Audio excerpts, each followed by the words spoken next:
বর্তমানে হারার দল এবং বাজে দল হিসেবে স্বীকৃতি পেয়েছে পাকিস্তান দল। যদি কোনো ব্যাটসম্যান ফর্মে না থাকে তাহলে পাকিস্তান দলের বিরুদ্ধে তাদের সিরিজ আয়োজন করেন, দেখবেন সেই ব্যাটসম্যান ফর্মে চলে এসেছে। কেননা এতটা বাজে বোলিং করে পাকিস্তানের বোলাররা, তারা এখন কোনো ছন্দেই বল করতে পারে না।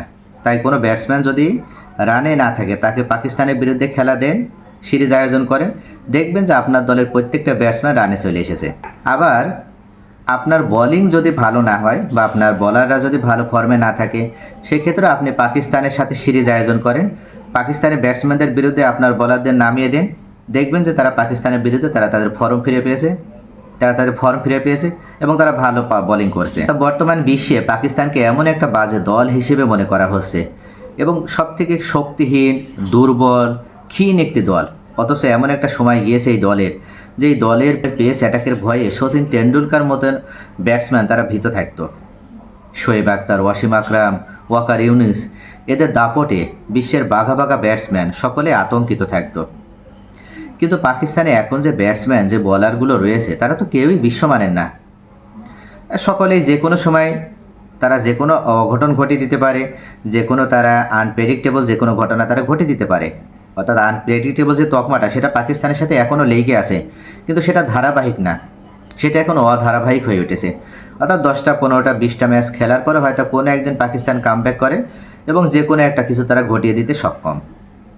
চলতি যে নিউজিল্যান্ডের সাথে যে চলতি সিরিজ খেলছে পাকিস্তান, এই সিরিজও তেমনই আমরা একটা ম্যাচ দেখেছিলাম।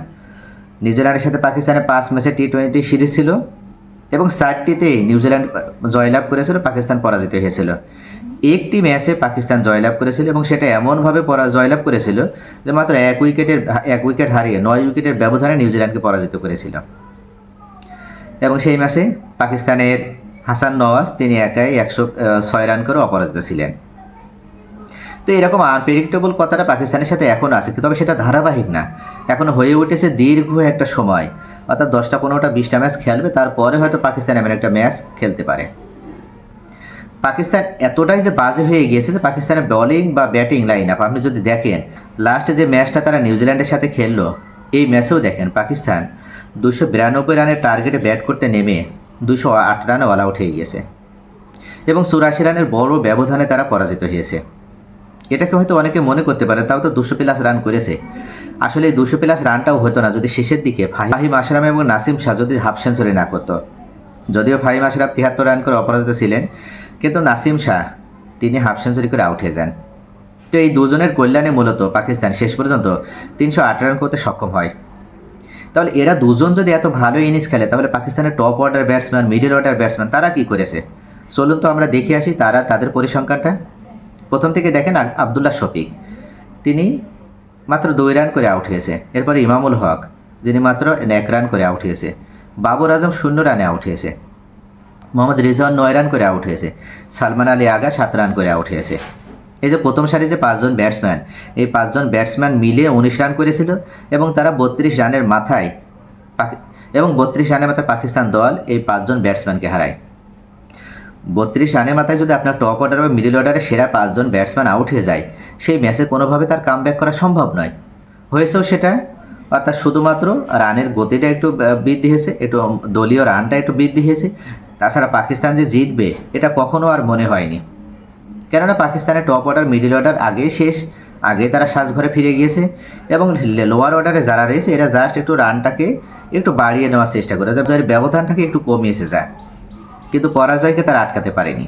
পাকিস্তানের ব্যাটসম্যানরা যে ভুলেই গিয়েছে যে কীভাবে পেস অ্যাটাকিংয়ের বিরুদ্ধে ব্যাটিং করতে হয় বা পেস বোলারদের বিরুদ্ধে কীভাবে ব্যাটিং করতে হয়, এটাই যেন তারা ভুলে গিয়েছে।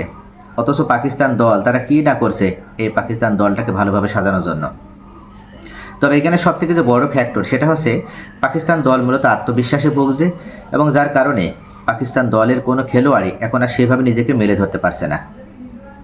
তবে এই মুহূর্তে পাকিস্তান যে দলের সাথেই খেলুক না কেন, সেই দলের সাথে তারা বাজেভাবে হারবে। সেটা আমরা গত যে আইসিসি চ্যাম্পিয়ন্স ট্রফি অনুষ্ঠিত হয়েছে সেখানেও দেখতে পেয়েছি যে নিউজিল্যান্ডের যেটা ভয় বা নিউজিল্যান্ডের সাথে তারা খেললে বা তাদের খেলা আসলেই নিউজিল্যান্ডের কাছে তারা পাত্তাই পাচ্ছে না। তারা যে ট্রাই নেশন সিরিজটা খেললো সাউথ আফ্রিকার সাথে নিয়ে, সাউথ আফ্রিকার সাথে পাকিস্তান জিতলেও ট্রাই নেশন সিরিজের 2টা ম্যাচেই তারা হারলো, ফাইনাল ম্যাচ সহ। আবার গ্রুপ পর্বে যে ম্যাচটা, অর্থাৎ আইসিসি চ্যাম্পিয়ন্স ট্রফি যেটা পাকিস্তানে অনুষ্ঠিত হলো, গ্রুপ পর্বের যে ম্যাচটা, সেখানেও তারা হারলো নিউজিল্যান্ডের কাছে। এবং শুধু হারলো না, তারা বাজেভাবে হারলো। আবার একই অবস্থা আমরা দেখতে পাচ্ছি যে পাকিস্তানকে পরাজিত করে 5টি টি-20 যে সিরিজ, সেই 4-1 ব্যবধানে নিউজিল্যান্ড সিরিজটা জিতে নিল টি-20 ফরম্যাটের। আবার ওয়ানডে ফরম্যাটে এসেও তাই, এখন পর্যন্ত 3 মাসে 2টা ম্যাচ হয়ে গেল, এবং 2টা ম্যাচেই নিউজিল্যান্ড দাপটের সাথে পাকিস্তানকে পরাজিত করে তারা সিরিজ জিতে নিল। তাহলে পাকিস্তান আসলে নিউজিল্যান্ডের কাছে ভীত, নাকি পাকিস্তান আসলে দুর্বল হয়ে গিয়েছে? পাকিস্তানের পরবর্তী সিরিজ দেখলে আমরা বুঝতে পারব। তবে এই সিরিজে পাকিস্তান নিউজিল্যান্ডের সাথে যে পারফর্ম করলো, এটা দেখে মনে হয় যে পাকিস্তান আসলে অন্য কোনো দলের সাথেও হয়তো সেভাবে আর নিজেদেরকে মেলে ধরতে সক্ষম নয়। পাকিস্তানের এখন দুর্দিন চলছে, জানি না কবে দুর্দিন আবার শেষ হবে। তবে পাকিস্তানের দুর্দিন থেকে বের হয়ে আসতে হলে অবশ্যই তাদের টিম ম্যানেজমেন্ট থেকে শুরু করে সকল জায়গায় পরিবর্তন নিয়ে আসতে হবে, এবং খেলোয়াড়দেরকে তাদের ধারাবাহিকভাবে খেলা উপহার দেওয়ার জন্য তাদেরকে অবশ্যই দলে তাদের থিতু হওয়ার সুযোগ দিতে হবে। বারবার খেলোয়াড় চেঞ্জ করা মেন্টালিটির কারণে ক্রিকেটারদের মনের ভিতরে একটা আতঙ্ক তৈরি, একটা ভয় তৈরি হয়েছে, যার কারণে তারা নিজেদেরকে সেভাবে মেলে ধরতে সক্ষম হচ্ছে না, অর্থাৎ তারা একটা বাড়তি চাপে ভুগছে, যার কারণে মূলত পাকিস্তান টিমের এই বাজে অবস্থাও এখন দেখতে হচ্ছে সবাইকে।